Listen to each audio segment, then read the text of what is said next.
Hi hello बच्चों। देखिए आज हम लोगों को क्या है, प्रश्नावली 8 क्या है, एक पढ़ना, ठीक है ना। तो चलिए हम लोग देखिए इसे पढ़ते हैं। इसकी पहले की देखिए क्लासों में हम ये जो 8 है, जो हम लोगों का पाठ है त्रिकोणमिति का परिचय, इंट्रोडक्शन इसका, तो हम लोग उसे क्या पढ़ चुके हैं, तो आप देख सकते हो उसके वीडियो पढ़िए।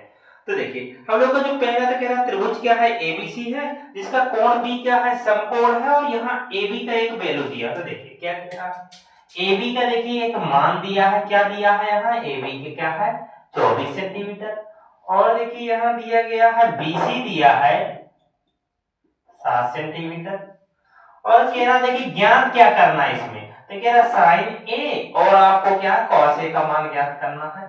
दो क्वेश्चन दिए, दूसरे में क्या कह रहा है कि साइन C और क्या है cos C का मान ज्ञात करना, ठीक है ये चीजें। तो चलिए देखिए हम इसे सॉल्व करते हैं। देखिए सिंपल से इसे सॉल्व करना हम लोगों को। देखिए पहला हल, इसे जो चीज दी है उसे लिख लेते हैं पहले। दिया, देखिए दिया क्या है, तो दिया है AB बराबर क्या है 24 सेंटीमीटर, BC बराबर 7 सेंटीमीटर। एक चीज और दी गई है, एक चीज क्या दी गई है कि इसमें क्या है ABC एक क्या है त्रिभुज है जिसमें कोण B क्या है समकोण है। तब लोग इसे भी बना लेते हैं ABC। देखिए इसका B कोण क्या है समकोण, और यहाँ देखिए हम लोग क्या है AB का मान रख देते हैं 24 सेंटीमीटर और BC का मान क्या है 7 सेंटीमीटर। अब देखिए हम लोगों का जो ये हाइपोटेनस ये नहीं ज्ञात है, मतलब कर्ण हम लोगों का नहीं ज्ञात है, तब लोग क्या है कर्ण को ज्ञात करेंगे। तो देखिए हम लोग कर्ण को ज्ञात करने के लिए क्या फार्मूला लगाते हैं, तो देखिए आपको पता है कर्ण हमने बेसिक में पढ़ा दिए हैं, देखिए सारे फार्मूले। तो देखिए इसका जो होता है तो क्या होता है लंब का स्क्वायर प्लस आधार का स्क्वायर। क्या होता है लंब का स्क्वायर। देखिए यहाँ कर्ण है क्या था, ये भुजा क्या है कर्ण हमारी थे AC बराबर लंब क्या है, तो देख लीजिए यहाँ AB का स्क्वायर, AB के स्क्वायर प्लस आधार BC के स्क्वायर, ठीक है। अब AB जो है तो AB को हम लोग क्या है, तो AB का वैल्यू जो है तो देखिए 24 का स्क्वायर प्लस BC का मान क्या है 7 7 के स्क्वायर। 24 के स्क्वायर देखिए हम लोग करना 24 गुणे 24 तो क्या आएगा 576। 7 का स्क्वायर क्या है 49। इन दोनों को जोड़ दीजिए क्या हो जाएगा, देखिए 625। 9 6 15 हो गया, 7 4 गिरे 12 का 2 5 1 6। अब देखिए 625 का जो वर्गमूल निकलता है क्या निकलता है हमारा 15, ठीक है। सॉरी क्या 15 नहीं 25 निकलता है, 15 का 225 होता है। तो देखिए AC, ठीक है, ये क्या हो गया AC का क्या हो गया मान हो गया। तो AC का मान हम लोग यहाँ रख देते हैं, कितना आ गया 25 सेंटीमीटर। अब देखिए अब हम लोग फटाफट इनके वैल्यू निकाल लेते हैं हम लोग। देखिए बिल्कुल सरल तरीके से हम लोग निकालेंगे इनका वैल्यू। देखिए पहले में जो हमें ज्ञात करना है, तो देखिए क्या ज्ञात करना है साइन A और क्या कॉस A। देखिए साइन A का जो साइन थीटा का फार्मूला होता है, तो देखिए आपको पता है। अब हम ये वाला कोण ले रहे हैं, और जो साइन थीटा का फार्मूला होता है तो क्या होता है लंब और बटा में क्या होता है कर्ण, लंब बटा कर्ण। लेकिन यहाँ देखिए और इसका जो होता है कॉस का होता है, तो कॉस का क्या होता है तो आधार बटा में कर्ण, क्या होता है आधार और बटा में क्या कर्ण। लेकिन हम कोण यहाँ कोण पर निर्भर करेगा कि भाई कौन लंब होगा कौन आधार होगा, कर्ण तो यही होगा। तो देखिए एक कोण ले रहे हैं तो इसके सामने वाली भुजा क्या कहलाएगी लंब, तो यहाँ लंब क्या होगा BC बटे कर्ण क्या है AC। BC का वैल्यू क्या है तो देख लीजिए BC का मान क्या है 7 और बटे AC का मान क्या है तो AC का 25। 7 बटे क्या हो गया 25, ये साइन A का वैल्यू हो गया। इसमें देखिए cos A में तो ये यही कोण कह रहा है cos A, मतलब ये वाला कोण था, इसके लिए देखिए ये लंब है ये आधार है, तो आधार क्या हो जाएगा तो AB, यहाँ आधार बटे कर्ण इसका मान होता है AB और बटे में AC। AB का देखिए मान क्या है तो AB का मान 24 है और AC का मान क्या है 25। ये देखिए पहला हम लोग को क्या हो गया सॉल्व हो गया। अब देख लेते हैं हम लोग क्या है दूसरा। दूसरा क्या है साइन C और cos C का मान ज्ञात करना हमें। तो देखिए अब देखिए ये कोण, इस कोण की बात हो रही है, तो इसका फार्मूला तो वही होगा लंब बटे क्या होगा कर्ण होगा। इसका क्या होगा लंब बटे क्या है वही होगा कर्ण ही होगा इसका फार्मूला, ठीक है ना। लेकिन यहाँ देखिए वैल्यू थोड़ा चेंज होगी। सी की इस कोण की बात हो रही थी, इसके सामने वाली भुजा इस बार लंब कहलाएगी। मतलब क्या है, ये ए बी क्या होगी, लंब होगी। कौन से कोण के लिए, सी के लिए। तो ए सही क्या, ए बी और बटे कर्ण क्या है, ए सी। तो इसका जो मान निकल आएगा, तो देखिए ए बी का मान क्या है, तो ए बी का देखिए मान क्या, 24 और ए सी का मान क्या, 25। 24 बटे क्या हो गया, 25। फिर cos c, cos c का तो वही फार्मूला वही होगा cos थीटा का, आधार बटे क्या कर।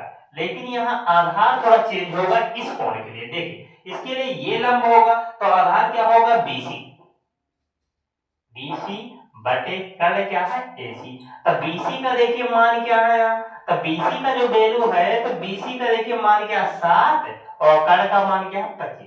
ये देखिए हो गया cos c का वैल्यू। तो देख लीजिए हम क्या चारों वैल्यू ज्ञात कर लिए हैं। ये क्या हम लोगों का sin a का वैल्यू आ गया है, ये क्या cos a का है, और ये sin c का है, ये cos c का है। ओके, यही वैल्यू हमें क्या करना था, ज्ञात करना था, तो हम ज्ञात कर लिया। चलिए हम लोग दूसरा देखते हैं, ठीक है। जिसे थोड़ा कम समझ में आया हो तो इसे क्या रिपीट करके थोड़ा देख सकता है, ठीक है। दोबारा देख ले तो समझ में आ जाए। देखिए दूसरा कह रहा है, एक चित्र दिया गया है, उसमें हम लोग को ज्ञात क्या करना है। तो ज्ञात करने के लिए कह रहा है कि आपको ज्ञात कर लेना भाई tan p minus cot r ज्ञात करना, ठीक है। इसे ज्ञात करना है, ठीक है ना। और इसमें देखिए एक चित्र दिया गया, क्या दिया गया है, ऐसा क्या ना, चित्र में देखिए यह चित्र आपके क्वेश्चंस में ही चित्र दिया गया है, p q r। p और q का देखो यहाँ का जो वैल्यू दिया है तो 12 सेंटीमीटर, और यहाँ का जो दिया है 13 सेंटीमीटर। अब देखिए हम लोग क्या करेंगे। कह रहा है हमें ये जो चित्र है तो इसमें क्या tan p minus cot r का वैल्यू ज्ञात करना। तो देखिए हम लोग हल करेंगे। दूसरा है, तो इसमें देखिए हम लोग क्या है, यहाँ देखिए आधार नहीं दिया, ये आधार है ना, देखिए आधार नहीं दिया, तो हम लोग क्यू आर यहाँ क्या ज्ञात करेंगे। तो आधार बराबर क्या होगा, कर्ण का स्क्वायर, तो कर्ण यहाँ क्या है, पी आर, पी आर का स्क्वायर माइनस लंब का स्क्वायर, तो लंब क्या है, पी क्यू का स्क्वायर, ठीक है। ये ऐसे, तो ये देखिए फार्मूला, हम लोग फार्मूला में देखिए इनका वैल्यू रखते हैं। तो पी आर देखिए हम वैल्यू क्या है, तो 13, तो 13 का स्क्वायर माइनस पी क्यू का वैल्यू क्या है, 12, तो 12 का स्क्वायर। 13 का क्या होगा स्क्वायर, 169, 12 का क्या होगा 124। जब देखिए घटा देंगे 169 से 144 क्या आ जाएगा, 25। 25 का वर्गमूल निकालेंगे क्या आ जाएगा, 5। तो देखिए क्यू आर का जो मान आ गया था, क्या आ गया, 5 आ गया, ठीक है ना। क्यू आर का मान क्या आ गया, 5 सेंटीमीटर। अब देखिए हम लोग ज्ञात कर लेंगे, ठीक है। अब देखिए हम लोगों को ज्ञात क्या करना है, तो देखिए हम लोग को ज्ञात करना tan p और क्या है cot r पहले। तो tan p पहले हम लोग ज्ञात करेंगे, फिर क्या ज्ञात करना है, cot r। देखिए tan p जब ज्ञात करेंगे, tan p, तो p ये कोण कह रहा है, tan का जो फार्मूला होता है तो क्या होता है, लंब और बटे में क्या होता है, आधार। तो cot का होता है तो इसका क्या होता है, आधार, और बटा में क्या होता है, ठीक है। देखिए अब यहाँ कोण अलग अलग, यहाँ P है यहाँ R है, तो देखो P के लिए जो लंब होगा तो क्या होगा, ये होगा। आधार क्या होगा, तो ये होगा। तो इसका क्या होता है, लंब बटे आधार। तो लंब यहाँ क्या है, तो QR, और बटे क्या है, आधार क्या है, P। इसका वैल्यू रखेंगे तो देखिए QR का 5 है, और PQ का देखिए क्या है, यहाँ QR का क्या है, देखिए 5 है, और PQ का 12 था, 5 बटे 12। इसका देखिए, तो इसका आधार किसके लिए, आधार का कोण R के लिए। तो कोण R के लिए देखिए ये लंब होगा सामने वाली भुजा, ये आधार है, तो इसका क्या आ जाएगा, QR बटे क्या है, लंब, तो लंब इसके लिए देखिए क्या, PQ। इसका भी देखिए वैल्यू वही आ रहा, PQ का, QR का जो मान वही है, और PQ का भी 5 बटे 12। फिर हम लोग को देखिए मेन बात ये है कि हम लोग करना है tan p और माइनस cot r ज्ञात करना है। तो अब इसे क्या कहते हैं, tan p का देखिए वैल्यू क्या, 5 बटे 12। इसका वैल्यू क्या, इसका भी 5 बटे 12। यदि घटा देंगे तो क्या आ जाएगा, 0। मतलब देखिए हमने ज्ञात कर लिया, ज्ञात क्या करना था, tan p माइनस क्या, cot r।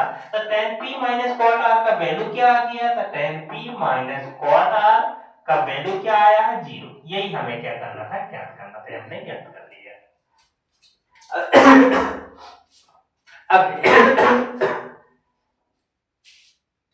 देखिए हम लोग तीसरा क्वेश्चन देखते हैं। देखिए तीसरा क्वेश्चन में क्या कह रहा है, यहाँ देखिए एक वैल्यू दिया गया, क्या दिया गया है, दिया गया है sine A is equal to 3/4। तो कह रहा है ये देखिए वैल्यू दिया है, तो हम लोगों को क्या करना है, ज्ञात करना है। ज्ञात क्या करना है, ज्ञात करना है। ज्ञात क्या करना है, तो कह रहा है हम लोग को cos ए और tan ये दो वैल्यू ज्ञात करना है आपको, ठीक है। cos ए और क्या tan। देखिए इनमें जो है, देखिए सभी के जो कोण है तो देखिए सेम है, क्या है, देखिए साइन ए है, cos ए है, tan ए है, ठीक है। तो देखिए हम लोग यहाँ जो साइन का जो होता है, तो साइन का देखिए फार्मूला जो होता है, तो आपको पता है कि साइन थीटा बराबर क्या होता है, तो साइन थीटा बराबर क्या होता है, लंब बटे में क्या कर।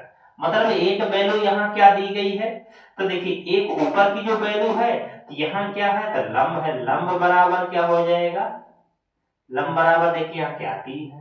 अब कर्ण जो दिया गया है, तो देखिए कर्ण कितना दिया गया है, 4 दिया गया, ठीक है।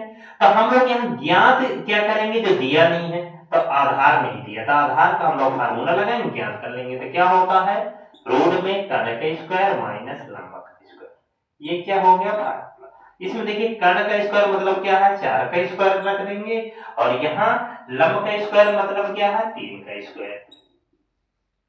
4 का स्क्वायर क्या होता है 16, 3 का क्या होता है 9। यदि घटाएंगे 16 से 9 तो क्या आ जाएगा, रूट का 7।